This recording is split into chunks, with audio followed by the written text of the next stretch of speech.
Hello dear friends, आज इस video में हम बात करेंगे कि वुमेन के खिलाफ अगर कोई काम होता है, कोई भी लड़की जिसको लगता है कि मेरे साथ ये गलत हुआ है, उसको कैसे सेव किया जा सकता है। उस लड़की को इंडिविजुअल आगे आना होगा, उस वुमेन को इंडिविजुअल आगे आना होगा। कब तक आपका बाप, आपका भाई, आपका पति, आपके आसपास के रिलेटिव आपको सुरक्षित कर पाएंगे? कभी नहीं। और ये कौन सा भरोसा है आपको कि आपके आसपास के रिलेटिव ही आपके रक्षक बन सकते हैं? सबसे ज़्यादा रिपोर्ट में अगर पाया गया है, जब 2012 में निर्भया कांड हुआ तो हरियाणा की सर्वे ये कहती थी कि सबसे ज़्यादा लड़की कहाँ सफ़र करती हैं, जहाँ उनके नियर डियर होते हैं। तो इसीलिए यदि आपको कुछ गलत लगता है ना, तो आपको खुद को आगे आना होगा। ठीक है? जब जब अन्याय बड़ा है ना, तो वुमन चुप रही है तब बड़ा है। आपको अगर आपके लिए जस्टिस चाहिए तो आगे आना होगा, पहली बात। दूसरी बात, आप ये बोलते रहते हो कि मैम आपके ग्रुप से किसी ने नंबर लिए हैं और मेरे को मैसेज कर रहा है लड़का। आप एक बात बताओ, कब तक आप ये शिकायत करोगे? मैं 10 को 1000 को धमका दूंगी, कार्रवाई करवा दूंगी, लेकिन कब तक है? आप खुद करो ना। 100 नंबर है, आप जहाँ पर भी रहते हो मोबाइल से 100 नंबर पर कॉल करो और पुलिस के पास बता दो इस नंबर से आदमी परेशान कर रहा है। ठीक है? कोई डरने की ज़रूरत नहीं है। अगर ऐसे लोगों के खिलाफ अगर आपके पास साल में 100 लोग भी मैसेज कर देते हैं ना, तो 100 के खिलाफ 100 नंबर पे कॉल करो। आपको कोई ये कहता है कि आप पुलिस में क्यों चले जाते हो, आप तो ऐसे हो, किसी से डरने की ज़रूरत नहीं। पुलिस है क्यों? इसीलिए तो है। और आप गलत नहीं हो तो आपको जो सेफ्टी मिली है उसको तो यूज करोगे ना, आप तो करना चाहिए। दूसरी बात, जब आपके साथ कोई समस्या आती है, मैं हरियाणा से बिलोंग करती हूँ और ये मैंने अच्छी तरह से देखा है, मेरा पर्सनल एक्सपीरियंस है कि जब लड़की के साथ कुछ होता है तो ये हमारे जो नियर डियर बिना मतलब के रिलेटिव है ना, वो उस लड़के के घर पंचायत लेके चले जाते हैं और लड़की को कहते हैं कि तुम चुप रहना, तुम मत बोलना, हम देख लेंगे।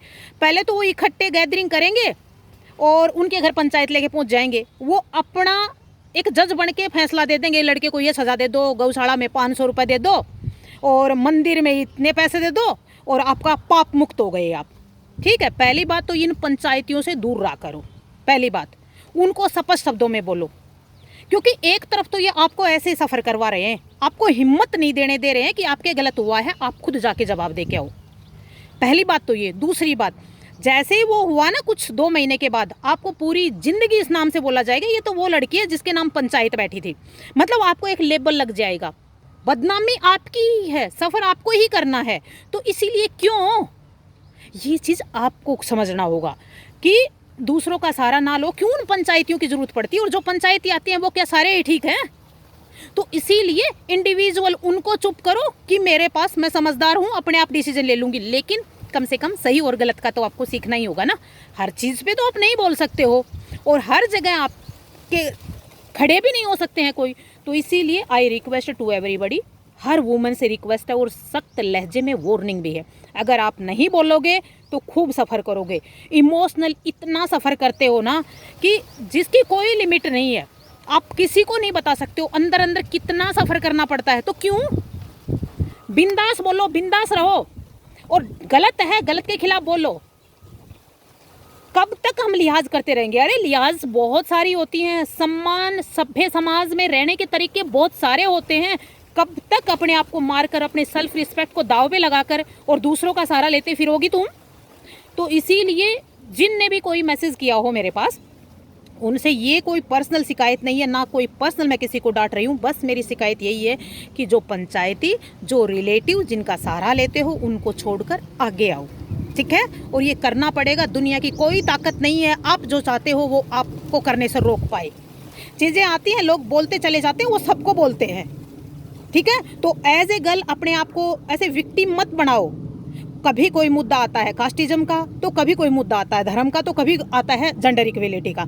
अरे समस्याएं 1000 हैं, लेकिन अपनी ये समस्या आप खुद दूर करो, क्योंकि आप पूरी सोसाइटी का वो हिस्सा हो जो 40% रिप्रेजेंट करता है। वुमेन कितने परसेंट वुमेन है? अरे कम से कम 40% तो है ना हम। तो हमारे साथ सबसे बड़ा अन्याय हो रहा है और हम बोल भी नहीं रहे, फिर अपने आप इतनी बातें उठ रही हैं। तो इसीलिए I request to everybody, don't do this. उठो, खुद आगे बढ़ो, लेकिन राइट वे पर। मतलब ऐसे नहीं कि आपके हाथ में, आपके फेवर में कानून, उसका गलत फ़ायदा उठा लो, नेवर, कभी नहीं, क्योंकि नुकसान आपको भी उठाना पड़ेगा यदि ऐसा करती हो तो। ये कभी मत करना। खुद के साथ न्याय चाहती हो तो दूसरे के साथ अन्याय कभी मत करना। बाय। जय हिंद, जय भारत।